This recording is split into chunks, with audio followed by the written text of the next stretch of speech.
તો હવામાન વિભાગ દ્વારા કરાઈ છે આગાહી। રાજ્યમાં આગામી 7 દિવસ વરસાદની આગાહી કરવામાં આવી છે। આજે સાબરકાંઠા, અરવલ્લી, મહીસાગરમાં ભારે વરસાદની આગાહી કરાઈ છે, તો દાહોદ અને પંચમહાલમાં પણ ભારે વરસાદની આગાહી કરવામાં આવી છે। આવતીકાલથી 2 દિવસ ભારેથી અતિભારે વરસાદની આગાહી કરાઈ છે। આવતીકાલથી સૌરાષ્ટ્રમાં 2 દિવસ ભારે વરસાદની આગાહી કરવામાં આવી છે। સુરજગઢમાં મોન્સૂન ટ્રફ પસાર થતા ભારે વરસાદની આગાહી। અમદાવાદમાં આજે હળવાથી મધ્યમ વરસાદની आगाही। आने वाले 7 दिनों के लिए जो गुजरात स्टेट के लिए फोरकास्ट है उसमें हम डे 1 की बात करेंगे तो आज के लिए हैवी रेनफॉल की वार्निंग है और जो डिस्ट्रिक्ट है जहां पर हैवी रेनफॉल की वार्निंग है वो डिस्ट्रिक्ट है साबरकांठा, अरावली, महिसागर, दाहोद और पंचमहल डिस्ट्रिक्ट है। और इसके अलावा जो डिस्ट्रिक्ट है वहाँ पे लाइट टू मॉडरेट रेन और साथ में थंडरस्टॉर्म की वार्निंग है। और डे 2 की बात करेंगे तो डे 2 और डे 3 के लिए heavy to very heavy rainfall की वार्निंग है गुजरात रीजन के लिए, और सौराष्ट्र रीजन के लिए हैवी रेनफॉल की वार्निंग है। और इसके बाद डे 4 और डे 5 के लिए गुजरात रीजन के लिए हैवी रेनफॉल की वार्निंग है और सौराष्ट्र रीजन के लिए लाइट टू मॉडरेट रेन और साथ में थंडरस्टॉर्म की वार्निंग है। तो गांधीनगर में वरसादी माहौल, काळा डिबांग वादळों वच्चे धोधमार वरसाद वरसी रह्यो छे। वरसादना बीजा राउंडनी थई शरूआत।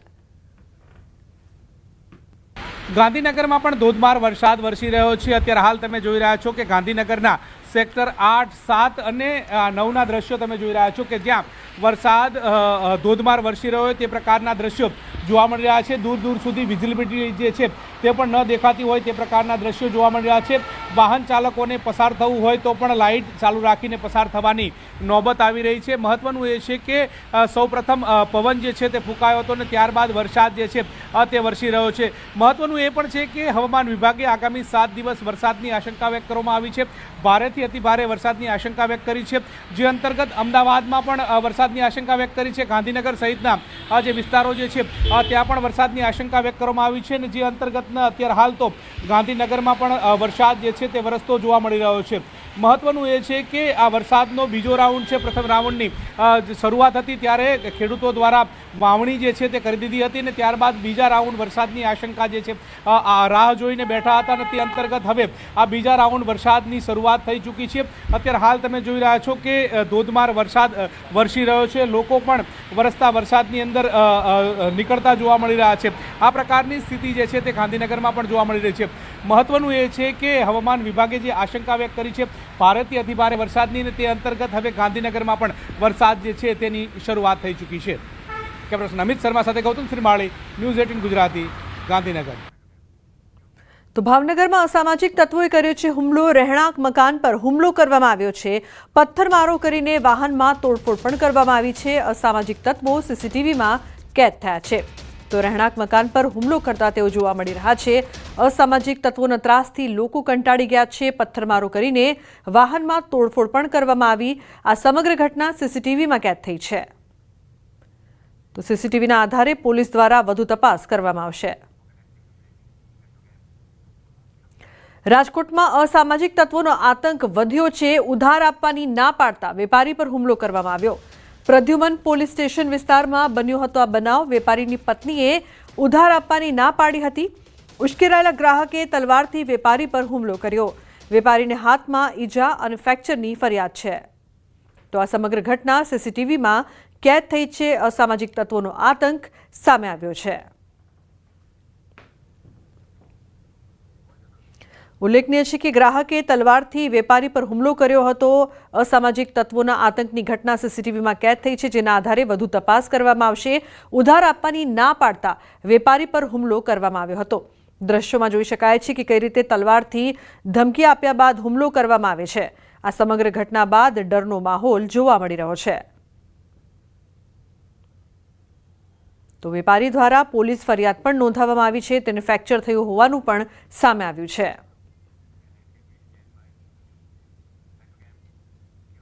બીજી તરફ અમદાવાદમાં અસામાજિક તત્વો બેફામ બન્યા છે। ઇટાલિયન બેકરી પાસે મોડી રાત્રે ખાનગી ફાયરિંગ, ધંધાકીય લેવડ દેવડમાં ખાનગી ફાયરિંગનો બનાવ બન્યો છે। ફાયરિંગમાં એક ઘાયલ હોસ્પિટલ ખસેડાયો છે। પોલીસે આ સમગ્ર મામલે વધુ તપાસ શરૂ કરી છે।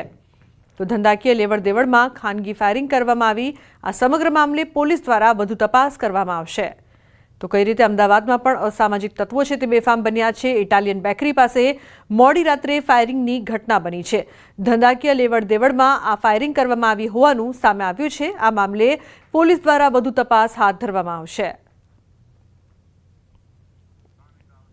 ઉલ્લેખનીય છે કે ઇટાલિયન બેકરી પાસે આ સમગ્ર ઘટના મોડી રાત્રે બની હતી। બેફામ અસામાજિક તત્વો ભાવનગર, રાજકોટ અને અમદાવાદથી આ દ્રશ્યો સામે આવી રહ્યા છે, જ્યાં અસામાજિક તત્વોનો ત્રાસ સતત વધી રહ્યો છે। ભાવનગરમાં પણ જે પ્રકારથી સીસીટીવીમાં એક અસામાજિક તત્વના કહેરની જે તસવીરો સામે આવી છે, તોડફોડ કરીને વાહનોમાં તોડફોડ કરીને નુકસાન કર્યું, તો રાજકોટમાં પણ આવા જ દ્રશ્યો જ્યાં ગ્રાહકને ઉધાર આપવાની ના પાડવામાં આવતા તલવારથી હુમલો કરવામાં આવ્યો।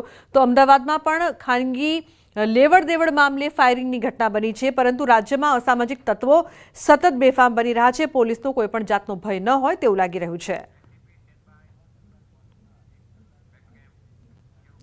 અમદાવાદ એરપોર્ટ પર સિક્યોરિટી ગાર્ડ દ્વારા રિક્ષા ચાલકોને માર મારવામાં આવ્યો। એરપોર્ટના ટર્મિનલ 2 પર ગત મોડી રાત્રે આ બનાવ બન્યો છે। રિક્ષા ચાલકોને પટ્ટા વડે માર મારવામાં આવ્યો છે। રિક્ષા ચાલકોના શરીર પર ઈજાના નિશાન પણ જોવા મળ્યા છે। આ સમગ્ર ઘટનાનો વિડીયો વાયરલ થઈ રહ્યો છે।